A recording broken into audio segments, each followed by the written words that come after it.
10%줄 테니까 이혼하자. 결과적으로 30%를 받았습니다. 와, 네. 20%나 더 받게 맞아요. 거예요? 무조건 빠지나요? 무조건 넣나요? 변호사님 저한테 희망 고문하는 거 아니냐, 좋은 얘기 해주려고 하는 거 아니냐. 아니에요. 5대5 무조건 다투죠. 무조건 받을 수 있습니다.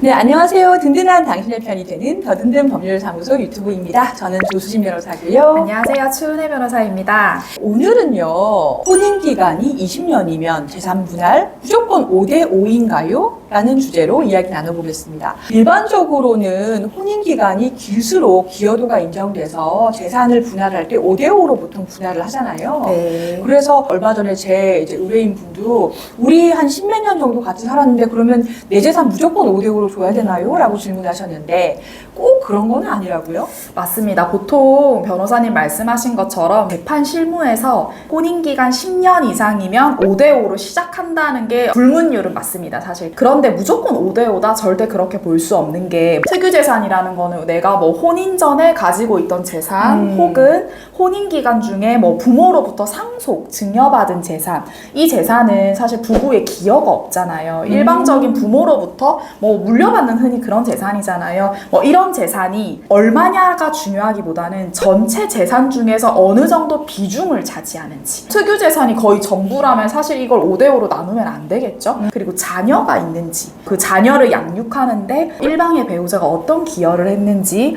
그리고 내가 직업활동을 하면서 가계의 재산 증식에 어떤 기여를 했는지, 아니면 뭐 일 안 할 수 있잖아요. 집에서 가정주부로 있든 요즘 뭐 남편들도 전업인 경우 있잖아요. 네. 그럴 때 가사 노동에 어느 정도 기여를 했는지, 정말 이렇게 다양한 요소들을 감안해야 되고요. 이렇게 생각하시면 제일 편할 것 같아요. 결혼 10년 이상 되었다. 그럼 일단 5대5를 시작으로 제가 방금 말씀드렸던 요소들에 따라서 누가 조금 더 기여도가 높은지를 비율을 따져서 5에서 10%가 가감된다. 이렇게 조정이 된다. 그게 한 10% 위아래 범위까지는 상하가 열려 있습니다. 네. 그러면 기여도를 증명해내는 게 굉장히 중요하겠네요. 맞습니다. 그렇죠? 네. 자, 그러면은 결국에 20년 같이 살았다라고 해서 무조건 재산은 5대5로 나누는 건 아니다. 아닙니다. 구체적인 사정에 따라서 기여도가 3대7이 될 수도 있고 4대6 또는 6대4가 될 수도 있다. 이런 맞습니다. 말씀인 거네요. 네, 맞습니다. 자, 그러면 실제로 변호사님께서 그동안 굉장히 많은 사건 해오셨잖아요.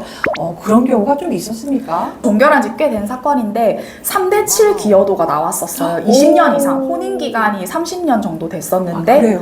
3대7. 근데 우리 의뢰인이 3이었어요. 근데 그 이유가 여성 의뢰인이 제 이제 의뢰인이었는데 혼인기간 30년 이상이었는데 자녀가 없었습니다. 네. 그런데 남자의 재산이 뭐 3,400억 대였는데 와. 그게 대부분 특유재산이었어요. 남편분이 원래 부잣집에 태어나가지고 부잣집 맞아요. 아들이라서 네네. 다 상속받은 거고 네, 맞아요. 뭐 부부가 같이 만든 게 아니라는 네, 거예요. 맞아요. 재산의 형성은 대부분 특유재산이었고 그때 이혼할 때 이제 남자가 10% 재산분할 줄 테니까 왜냐면 이게 다 특유재산이다. 너가 인터넷 한번 찾아봐라. 20년 살았다고 30년 살았다고 5대5 아니다. 10% 줄 테니까 이혼하자 해서 이제 저한테 상담을 왔었어요. 10%만 해도 사실, 남자 입장에서는 많이 주는 가정주부로 거죠. 네네. 30년 지내온 처에게 30억을 줄게 이혼하자라고 네, 맞아요. 제안한 거라서 본인 생각에는 네네. 뭐 많다고 생각하실 수도 네네. 있었겠네요. 그런데 결국에 건물 같은 거 다 감정을 좀 빠르게 진행했고 그래서 결과적으로 30%를 받았습니다. 와, 네. 20%나 더 받게 맞아요. 하신 거예요? 그랬었고 최근에 뭐 최태원 회장 그리고 노소영 관장님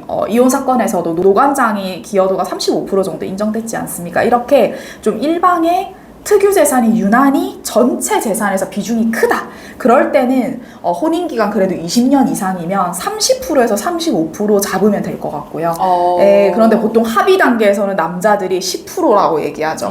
하지만 그렇진 않습니다. 그런데 5대5 정도까지 사실 욕심내면 안 돼요. 거기까지 나오진 않습니다. 만약에 같이 맞벌이 부부시고 자녀를 공동 양육하셨고 특히나 집안일도 같이 나눠서 하시는 경우 많잖아요. 이럴 경우에는 또 이게 뒤집힐 수도 있고 저 5대5로 반대 갈 수도 사건도 해봤습니다. 혼인기간이 깁니다. 그런데 자녀들 양육도 여성이 다 했어요. 전적으로. 그리고 소득활동도 전적으로 다 했어요. 제가 6대4 판결을 받았습니다. 그리고 웬만한 좀 뭐 특유재산들을 실제로 제외했던 사건이 있는데 특유재산이 근데 좀 예외적으로 선산 같은 거였어요. 그래서 특유재산도요, 혼인기간 20년 이상이면 다 포함된다? 절대 아닙니다. 어떤 재산인지에 따라서 제외시켜야 되고요. 제가 설명드린 기여도는요, 저희 예전에 재산분할 영상에서도 한번 설명드렸는데, 우선은 재산분할 대상이냐 아니냐가 1단계예요.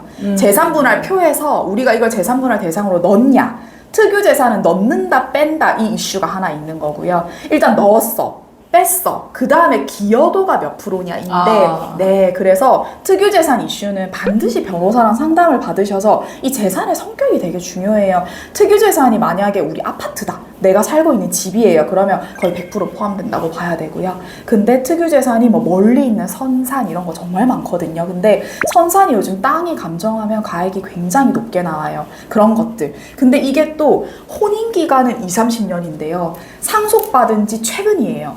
상속받은 날로부터 뭐 5년 안 됐어요. 3년 안 됐어요. 그러면 또 무조건 빠지나요? 무조건 넣나요? 사실 저희는 저희 의뢰인 입장에서 넣어야 되는 경우 있고 빼야 되는 경우 있죠. 그래서 무조건적으로 이 부분을 좀 중점적으로 다퉈야 되고요. 무조건 주장은 해봐야 된다. 무조건 다퉈야죠. 그리고 당연히 저희가 반대쪽 의뢰인이 찾아오면은 특유재산은 무조건 빼야죠. 이렇게 주장하죠. 근데 어쨌든 이 특유재산의 성격이 이래서 포함된다는 걸 예상하셔야 된다. 특유재산을 일단 넣는다 뺀다가 하나의 큰 이슈고요. 그 다음이 기여도 다툼인데, 이런 것들은 재산분할에서 되게 큰 이슈인 건 맞습니다. 재산분할 부분을 이제 이론을 보고 판례를 볼 때 핵심적인 기준이 2가지 정도가 있더라고요. 네, 맞습니다. 그 기준을 한번 설명해 주시죠. 네, 제가 지금까지 계속 말한 건 사실 재산분할에서 청산적 요소예요. 그거는 이제 방금 말씀드렸듯이 우리 부부가 이 공동재산에 어떤 기여를 했고 그 기여가 몇 대 몇이다. 이 재산을 청산하자. 이게 청산적 요소입니다.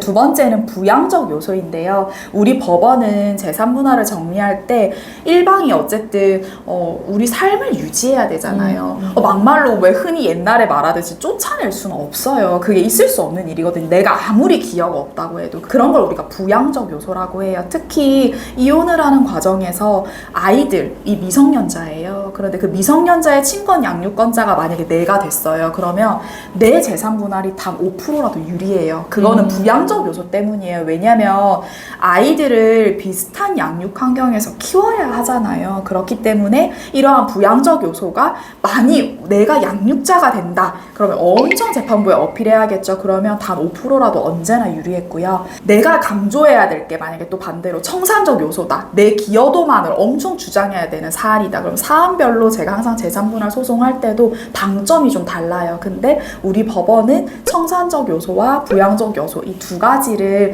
기준으로 이 사건을 언제나 해결합니다. 네. 그렇군요. 그럼 만약에 아까처럼 상속받은 재산이 있거나 이게 아니라 부부가 남편이 아니면 와이프가 벌어온 임금으로 오랫동안 20년, 30년 생활을 해왔고 나머지 사람은 본인이 경력 단절을 겪으면서까지 가정주부로서 아이를 돌보고 했다. 그리고 자녀를 양육해야 된다. 이럴 경우에는 거의 법원에서 5대5라든지 가정주부를 했던 사람도 그 기여도가 굉장히 높게 평가되는 편이겠네요. 그럼요. 제가 오늘 또 상담했던 의뢰인분이 가정주부세요. 근데 제가 아무리 말을 해도 변호사님이 저한테 희망 고문하는 거 아니냐, 좋은 얘기 해주려고 하는 거 아니냐. 아니에요. 정말 이게 가사노동 여러분 무시하면 안 돼요. 진짜 힘들거든요, 가사노동. 그래서 가사노동 한 부분 당연히 인정되고요. 요즘은 여성들, 뭐 남성들도 마찬가지인데요. 혼인 전에 일을 안 한 사람은 거의 없어요. 맞아요. 그러다가 아이 낳고 하면은 사실 요즘 뭐 흔히 사람을 고용하거나 그 돈이나 내 월급이나 비슷한 경우들이 있어요. 그런 분들 보통 그만두시고 이제 아이를 전업으로 양육하게 되는데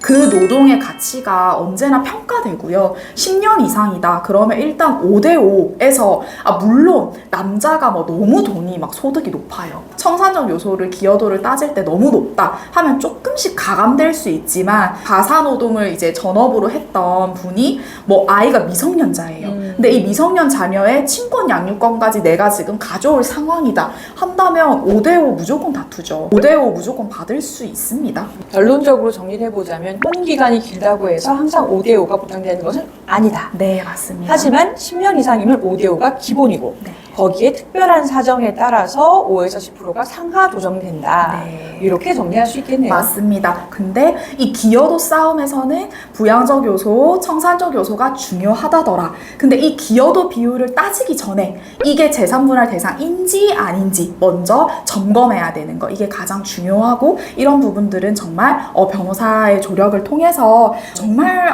증거 정리 잘해야 되거든요. 그리고 다 재산조에도 들어가야 돼요. 그래서 네. 이런 부분은 잘 정리하면 좋을 것 같고요. 언제나 소송은요, 어쩔 수가 없어요. 증거가 뒷받침돼야 됩니다. 맞습니다. 네, 증거 없이는 다 무의미한 얘기입니다. 네, 마지막으로 놓치지 마셔야 되는 것이 이 모든 것이 증거로 증명될 수 있어야 된다. 네, 맞습니다. 라는 것입니다.